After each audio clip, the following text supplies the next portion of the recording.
Zita, hello. Hello. Thank you for having us down. You're welcome. How are things? Yeah, good. How are you feeling about this? Mixed feelings. I'm obviously a bit nervous, Yeah, that's okay. but I'm looking forward to it. You're looking forward to it? Yeah, I mean, I love talking about the cafes. And all its faults. And all its faults and how shit I am. And what a bitch I am. So anything like that. Let's get stuck in, right? Okay. This is the first one. This is from a guy called Ben. Ben says, arriving on my own with a couple of tables free, I was asked instead to sit at a stool with a narrow shelf facing the wall. I ordered a coffee and was given a menu, but in 25 minutes, nobody came to take my food order. I paid for the coffee and the waitress was somewhat apologetic, but I could see that her and the colleague who had seated me was pointing to where I'd been and laughing about me as I left. You made me feel worse than welcome. You made me feel worthless. Worthless? So I was working that day. Were you? I was working and I remember it was rammed. We were full outside and inside. Ben walks in, sits down at a table when there's a queue of people waiting. I ask him kindly to sit there, which is the window. He doesn't mention food. I give him his menus. He sits there, doesn't order, and then pays and leaves. And then goes home like a little bitch, writes a little review instead of telling us, hey, can I order food? Like everyone else does. And then does that. I don't know. Okay, should we move on to the next one? Yeah, why not? They get worse, by the way. This is from Sid D. He's given this a title as well. Some people give titles, some people don't, but this title is So Glad I Didn't Eat There. He begins, so disappointed. The place itself looked tired and looked like it could do with a good steam clean. Can I ask you a question? Yes. Does this place look tired to you? Like you've walked in there, you're sat out here. Does it look tired? Doesn't look tired to me. I've got new flooring. I get the place painted every 6 months. We have it cleaned every day. Steam cleans though, like Sid suggests. How the fuck are you going to steam clean a cafe? Where are you going to... You want me to bring a steamer in and steam the floor? Steam the walls? Like, who steams? Where do these people come up with these, like, suggestions? Also, I can guarantee his house probably looks like a shithole. But yeah, anyway, carry on. He only popped in for a coffee, so he was quite glad that he didn't eat here. He watched other tables complaining about their dishes there, Zita, and his coffee was not hot. He mentioned it to the staff, and he just got an attitude and a stare glare. I'll know for next time, he says, so many better coffee shops nearby. Everyone was complaining, were they? Everyone was just sat there going, oh, we hate our food, we're not happy. Yeah. Come on, man, get a fucking grip. Come on, like, honestly, get a grip. Like, how much of a child, man-child, are you going to be to sit there and go, everyone else was complaining to support your argument? It's bullshit. It's bullshit. I hope that helps, Sid. Get fucked, Sid. Right, Daniel B. I'm enjoying this, Zita, already. Thank you. This is good fun. Thank you. So Daniel B, he says, and he seems fairly apologetic about this, sadly, I have to say that we had a terrible experience here. Hair in meal, brackets, pubic. Little apology, we were too polite. Bill reduced by a couple of quid. We should have reported to Leeds City Council. Horrible place. Horrible place. Horrible. Well, it's kind of standard procedure, isn't it? If you're not adding your pubes to people's dishes, then what's the point? Extra pubes, sir? Yeah. I don't know. I think that's ridiculous, but it can happen. It can happen. Pubic, though? No, not pubic. Obviously not. It's funny that people would think it's pubic. Because people like to create these unrealistic situations and scenarios to...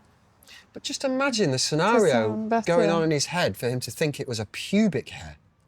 Like, it's a lot of effort to get a pubic hair in. It's delusional. Right, let's stop saying pubic. This next one is from Amelia. Amelia says, I honestly think this was the worst iced coffee I have ever received. How can you make an iced caramel latte taste that bad? I wouldn't have been too fussed if it wasn't £4.50, the size of my pinky, and actually tasted like coffee. But it genuinely seems that the barista had forgotten to add any coffee and caramel. Not only was it the worst coffee I've ever had, but we were literally sat waiting for 3 drinks for at least 30 minutes. Such a shame, because I wanted to like this place. So there is drama to that, a lot of drama Good. now. I know her. Amelia. I know her. I know her dad. Oh. And she's claimed to have come in on a day I was working and would have probably made the coffee or served her. So you're the person that made the shittest coffee she's ever had. Yeah. But somehow I've checked CCTV. I've gone through all my sales on the day. I haven't sold an iced caramel latte. And I've approached him. I've said, hey, your daughter's written this review. And he's gone back and forth with excuses as to why she can't send me a screenshot of the payment. But obviously his business isn't doing well, so maybe, she wants to punish other people for doing well. I don't know. Plot thickens. Yeah. I think she's trying to Sabotage cost you others. custom, so they all go to her dad's place. Yeah, maybe. This is exciting. Love the drama. I also love that you went all Miss Marple. Check CCTV and everything. Right, this is from Joey. Joey, he begins, awful experience. As always. Awful experience. There was a cat inside the cafe. It was jumping up onto my lap several times. I did not realise it was a kitty cafe. Staff saw the cat and clearly know him, stroke her, or are the owners, but the staff were rude and unapologetic. Imagine going home and writing a review because there was a really sweet cat in the cafe.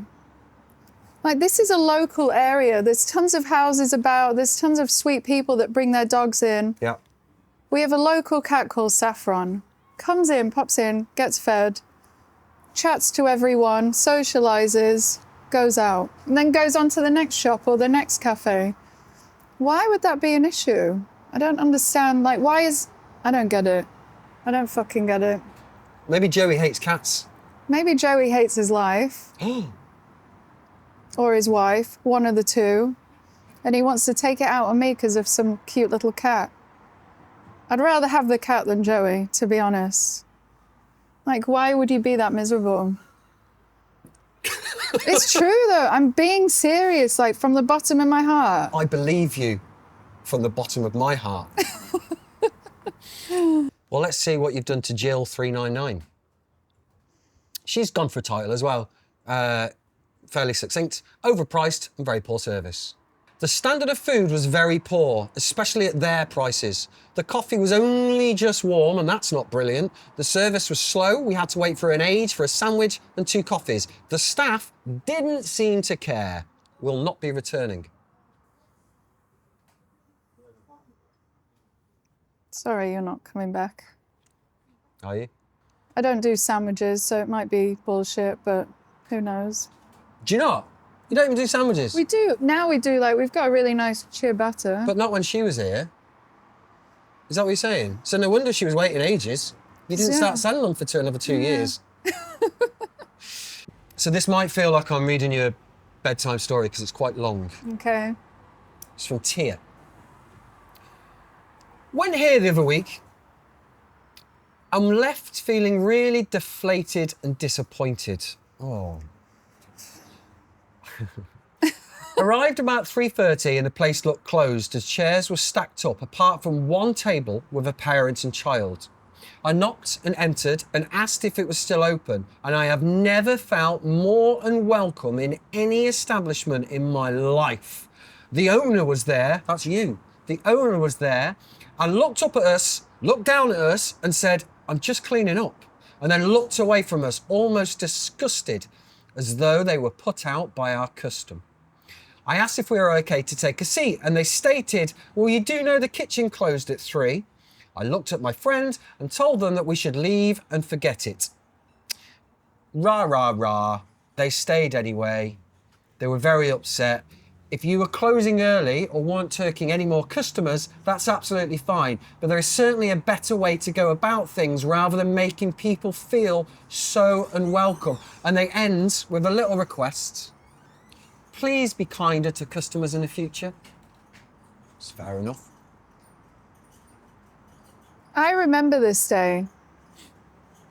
They've come in and I've said, just to let you know, the kitchen is closed. And I've probably said it in a much nicer way than how she's described it. Oh, of course, you're an absolute delight. Yeah. But that didn't happen. They've come in, they've said, oh, are you closed? I'm like, no, I'm just cleaning. You know, the cafe's clearly empty. Like, what am I going to do? What else is there to do? And I think they inquired about food and I said, oh, the kitchen had closed at 3, which it says on the window anyway. Yeah. Like, everything's quite obvious. I didn't know what else I could have said to him. I'm like, I'm really sorry. Here's your fucking red carpet. Do you want me to carry you inside? You know, what more do you want? Like, I don't get it. I think she just wants you to be kinder. Okay, I'll be kinder. That's fine. I don't know how much more kinder I can be in these situations. Like, do you want me to get on my knees and say, I'm so fucking sorry. Please forgive me. But we are closing in half an hour. Like, I don't understand what these people want. I think that'll be a good start. Okay, I'll start doing that. Promise? Promise, yeah. It's getting a lot now, isn't it? It's feeling intense now. Not Right, good with well, look, sitting down for this long. I think we're going to finish now. There is one review that you didn't mention, Oh, and I'd responded, and I'm so sure it was a friend of one of the cafe owners up the road. yeah. So they've come in and they've picked on things that just didn't exist. And then they've gone, I'd rather go to that other place up the road. I don't want to say its name, or should I say? Yeah, after Crust and Crumb. You said it. So in the response, I've obviously given my opinion, and then I've gone, say hi to Crust and Crumb for me. Because I know they're friends. I know it. I see these things. You know. Thank you for doing that. You're welcome. How'd you feel about it all? I've really enjoyed it. Did you? It's a bit intense, but I've enjoyed it. Sometimes intense things are enjoyable. I'm used to being on my feet, running around, making very small chit-chat, Instead, you sat here having, looking into your eyes. as I read out the worst reviews possible. Thank you for doing it. Thank you. Nice one, mate.